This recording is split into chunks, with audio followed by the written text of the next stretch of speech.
Boa tarde, telespectador, 12 horas e 5 minutos. Para que nós possamos analisar bem os fatos e com isenção, é necessário que a gente tome ciência deles. Por isso, eu não vou entrar em detalhes sobre o evento que aconteceu com o SESC Senat, com o presidente dele, um ex-senador, desvio de verbas, o governo pagando para o SESC Senat fazer cursos profissionalizantes, aquela coisa toda, e o dinheiro desviado, muito dinheiro. Milhões de reais. Quer dizer, uma entidade que faz parte do Sistema S, que é administrada, teoricamente, deveria ser por empresários. Vamos aprofundar mais sobre esse caso aí, e eu vou comentar breve, logo, talvez essa semana ainda, sobre o que aconteceu no SESC Senat, de estar explodindo aí em todo o país, essa falcatrua, essa roubalheira que aconteceu lá. Eu comentei aqui, agora, acho que foi em maio, que os Estados Unidos tinham tido um problema sério lá com a carne.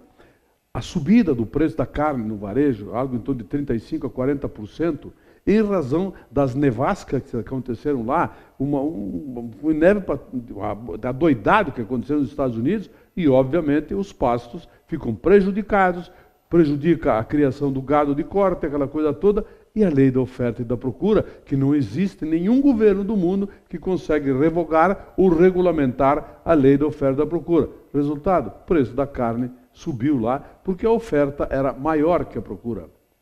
Está acontecendo no Brasil. Nós passamos de exportadores de 16% da nossa produção de carne para 21%.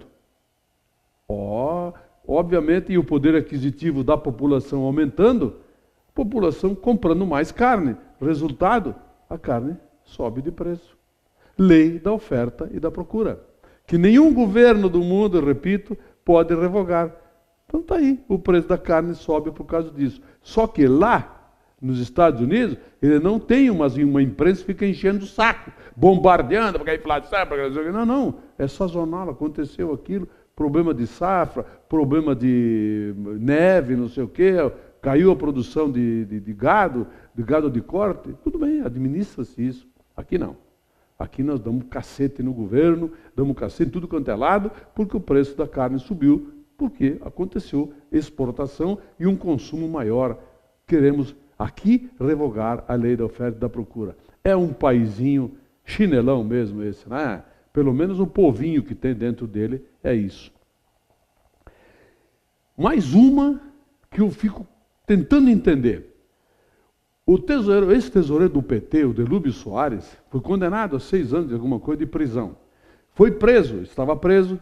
A lei disse que ele estava no regime, determinou que ele estivesse no regime semiaberto. A lei das execuções penais diz que 1/6 da pena cumprida pode ficar em liberdade.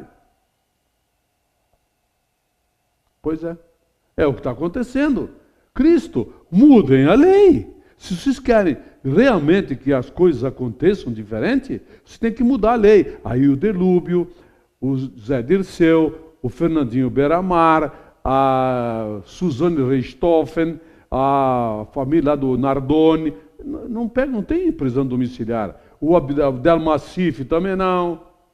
O advogado aqui de Passo Fundo, que meteu a mão em algo em torno de um mensalão, mais ou menos, também não tem liberdade, mas tem que mudar a lei. Quem vai mudar a lei? Óbvio, o Congresso Nacional. Só que eles não mudam, sabe por quê? Porque tem muita gente lá com o rabo preso. Então aceitem isso, porque faz parte da lei que esse Congresso fez, como fez a Constituição de 1988, que é essa chinelagem que nós temos hoje aí, uma Constituição fajuta, chinelona e vagabunda mesmo. Em razão dela é que tudo isso está acontecendo. Bom, agora sim, agora o fundo do poço acabou, não tem mais fundo do poço nenhum. Uma mãe denunciou na polícia uma professora. Eu digo, bom, ela deve ter, no mínimo, assim, espancado horrores a filha dela, né, a criança. Não houve espancamento. Sabe o que a professora fez? Anotou na agenda dela, que é a forma que os professores têm para se comunicar com os pais, que muitos deles sequer chegam nas escolas, onde os filhos estudam, para saber o andamento do processo de aprendizado do filho. Ela escreveu na agenda que a menina, a moça, a criança, não tinha feito o trabalho, que era ler um livro e dar a interpretação dela do livro, que ela tinha falhado com esse trabalho, que tinha sido dado lá no início do ano. A mãe foi denunciar, fazer uma queixa na polícia. Ou seja, eu não me lembro quem foi que disse, não temos que nos preocupar com que país nós vamos deixar para os nossos filhos, mas sim que filhos nós vamos deixar para esse país. Que filhos? Tem pais e mães que confundem escolaridade com educação. Educação se dá em casa, meu amigo. Lá em casa se dá educação. A escola dá escolaridade, formação intelectual, não educação. Essa mãe está dando uma educação exemplar para a filha dela. Realmente. Parabéns para ela e para todas as mães e pais que têm esse tipo de atitude. Que filhos vamos deixar para esse país? Esta é a pergunta. Futebol. O Petros, do Corinthians, foi inscrito irregularmente. É possível, então, se houver a denúncia, o processo no Superior Tribunal de Justiça Desportiva, que o Corinthians perca 4 pontos. Será? Será que o Corinthians vai perder 4 pontos? Itaquerão e o Mineirão fizeram parte da súmula dos árbitros, os incidentes gravíssimos. Não houve ninguém sendo vaiado ou chamado de fedorento, não. Foguetes, brigas, tiros, pessoas baleadas. Só que a grande imprensa, essa imprensa chubrega, vagabunda que nós temos também, uma imprensa lixo, resolveu tirar o Grêmio para Cristo, agora isso aí ninguém comenta nada. Porque, chamaram o goleiro do Santos de fedorento. Vaiaram o coitadinho do goleiro do Santos. Agora, quem é que vai se preocupar com esses caras que foram baleados aí, as torcidas que brigaram dentro dos estádios, que teve gente lá que apanhou, levou porrada sem saber por quê? Será que essa mesma imprensa chinelona que nós temos no Brasil vai falar alguma coisa sobre isso? Puta imprensazinha com 2 S, bem vagabunda que nós temos. Fazem tudo de acordo com seus interesses, como diria Leonel de Moura Brizola. Hoje, a Câmara de Vereadores de Bento Gonçalves vai prestar uma homenagem, numa sessão solene, à empresa Todeschini, 75 anos.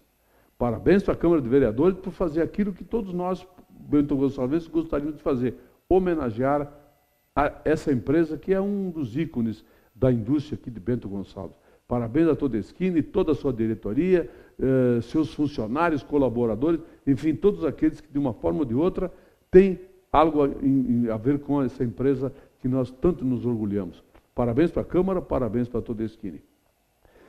Tenho comigo hoje Grimar de Freitas, presidente do Lions Club, para falar sobre o jantar da Enxova. É um tradicional jantar que é promovido pelo Lions Beneficente. Eu vou voltar daqui a pouco com o Grimar para falar sobre esse jantar.